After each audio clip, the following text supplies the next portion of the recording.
बाल विकास school Khadra YouTube channel पर आप सभी का एक बार फिर से स्वागत है। आज अपन पढ़ेंगे महाद्वीपों की श्रृंखला में यूरोप महाद्वीप। यूरोप महाद्वीप जो है वो क्षेत्रफल की दृष्टि से बात करें तो इसका क्षेत्रफल है 97 लाख वर्ग किलोमीटर और यह संपूर्ण स्थल भाग का लगभग 6.5% है और इस महाद्वीप में विश्व की कुल जनसंख्या का 5.8% निवास करता है। अब बात करें इस महाद्वीप की तो यह उत्तरी गोलार्ध का सबसे छोटा महाद्वीप है।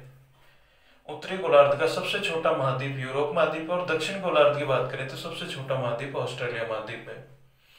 इस महाद्वीप को अनेक उपनामों से भी जाना जाता है।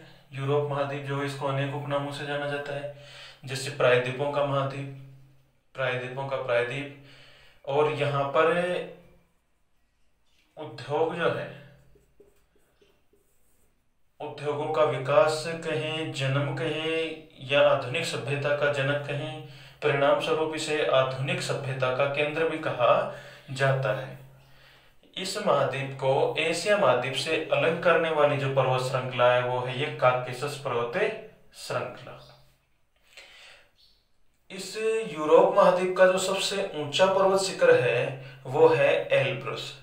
एल्ब्रुस से आल्प्स पर्वत श्रृंखला में स्थित एक चोटी है और इस चोटी की ऊंचाई है 5642 मीटर।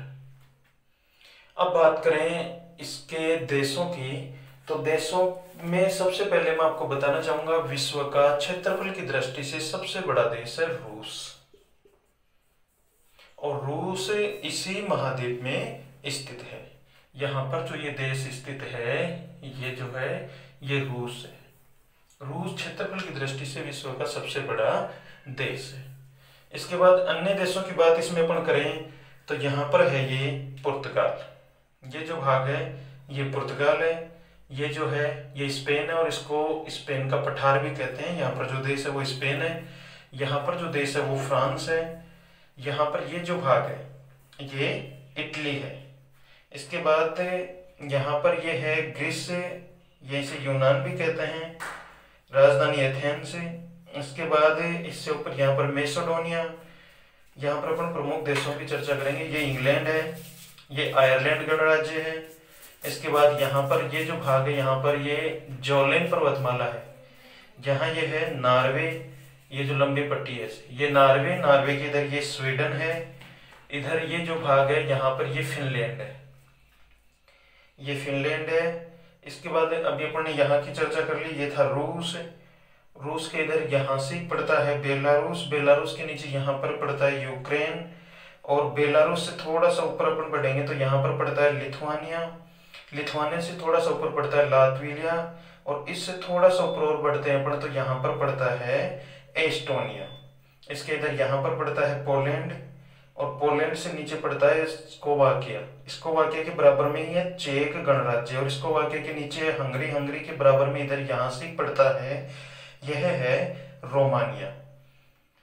इसके बाद इसके ये जो महत्वपूर्ण देश अभी अपन ने देखे, जर्मनी की बात करें तो जर्मनी यहाँ से पड़ता है। जर्मनी से थोड़ा सा ऊपर ये छोटा सा एक देश है नीदरलैंड और नीदरलैंड के पास ही बेलारूस है। अब अपन बात करते हैं यहाँ के भौतिक भागों की। तो भौतिक भागों में आप देखेंगे यहाँ पर ये उत्तर अटलांटिक महासागर है, इधर ये आर्कटिक महासागर है, यहाँ पर ये भूमध्य सागर है, इधर ये काला सागर है, ये कैस्पियन सागर है और यहाँ पर ये बाल्टिक सागर है। अब ये टुंड्रा क्षेत्र है, यहाँ पर ये यूराल पर्वतमाला है, इधर ये काकेशस पर्वतमाला है, इधर ये कार्पेथियन पर्वतमाला है, ये आल्प्स पर्वतमाला है, ये स्पेन का पठार है, ये जोलेन पर्वतमाला है और यहाँ पर ये आइसलैंड है। अब अपन बात करते हैं यहाँ की प्रमुख नदियों की। जो यूरोप महाद्वीप है इसकी प्रमुख नदियां कौन कौन सी हैं? तो यूरोप महाद्वीप से जो नदी बहती है उनमें सबसे प्रमुख नदियों की बात करें तो उनमें एक नदी है यूराल नदी।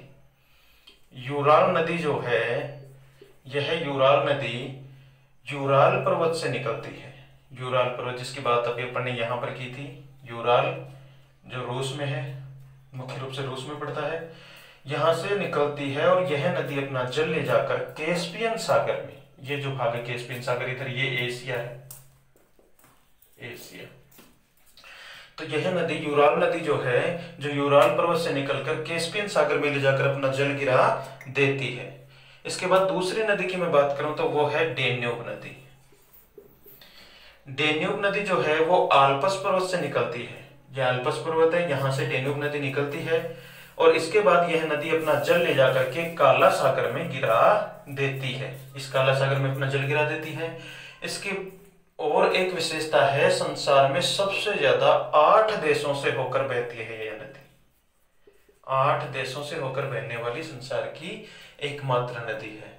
इसके बाद तीसरी महत्वपूर्ण नदी यूरोप महाद्वीप की जो है वो है राइन नदी। राइन नदी का उद्गम भी आल्प्स पर्वत है, डेन्यूब नदी भी आल्प्स पर्वत से निकलती थी, राइन नदी निकलती आल्प्स पर्वत से और इसको जर्मनी की जीवन रेखा भी कहा जाता है और दूसरा इसको कोयला नदी भी कहा जाता है। इस नदी का जो जलमार्ग है वो यूरोप का सबसे व्यस्त और महत्वपूर्ण जलमार्ग है। इसके बाद बात करें सीन नदी की। सीन नदी का उद्गम भी आल्प्स पर्वत से ही है और यह उत्तरी सागर में जाकर गिरती है। इसके बाद एक और नदी है टेम्स नदी। टेम्स नदी जो है इसका उद्गम पेनाइन पर्वत ग्रेट ब्रिटेन से होता है। यह नदी जो है वो उत्तरी सागर लंदन में गिरती है। इसके बाद एक और महत्वपूर्ण नदी है वोल्गा नदी। वोल्गा नदी जो है वो यूराल पर्वत से निकलती है, यूराल पर्वत से निकलती है और इसके बाद कैस्पियन सागर में जाकर अपना जल गिरा देती है और यही नदी यूरोप की सबसे बड़ी नदी है, जो यूराल से निकलती है, यूराल पर्वत से, और कैस्पियन सागर में जाकर अपना जल गिरा देती है। इसके अलावा और भी हैं कई नदियां, जैसे पो नदी है, पो नदी को इटली देश की गंगा भी कहा जाता है। इसके अलावा अब अपन पढ़ते हैं यूरोप महाद्वीप के जो नहरें वगैरह हैं उनके बारे में। तो कील नहर जो है वो उत्तरी सागर को बाल्टिक सागर से जोड़ती है, ये बाल्टिक सागर है, यहाँ पर इसको उत्तरी सागर से जोड़ने का काम करती है। तो डाबर जो जल संधि है वो उत्तरी सागर को अंध महासागर से जोड़ती है।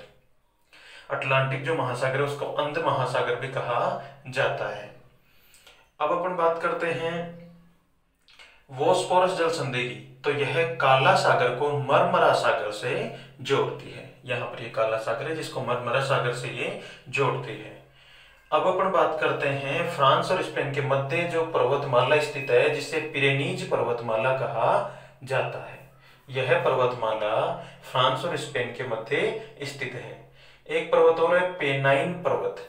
पेनाइन पर्वत जो है वह पर्वत ब्रिटेन में स्थित है। और एक पर्वत है एपिनाइन। एपिनाइन पर्वत इटली में स्थित है। एपिनाइन पर्वत इटली में स्थित है। अब बात करते हैं सबसे बड़े द्वीप की। तो ग्रेट ब्रिटेन जो है वो यूरोप महाद्वीप का सबसे बड़ा द्वीप है। ग्रेट ब्रिटेन द्वीप यूरोप महाद्वीप का सबसे बड़ा द्वीप है। साथियों, आज अपन ने पढ़ा यूरोप महाद्वीप। आपको वीडियो कैसा लगा कमेंट जरूर करें और बने रहें लगातार बाल विकास स्कूल खादरा यूट्यूब चैनल पर। चैनल को लाइक, शेयर और सब्सक्राइब करना न भूलें। बेल आइकन जरूर दबाएं ताकि नया नोटिफिकेशन आपको तुरंत प्राप्त हो और आप देखकर अपने जीके में, अपनी स्टडी में इम्प्रूव कर सके। आप सभी का बहुत बहुत धन्यवाद।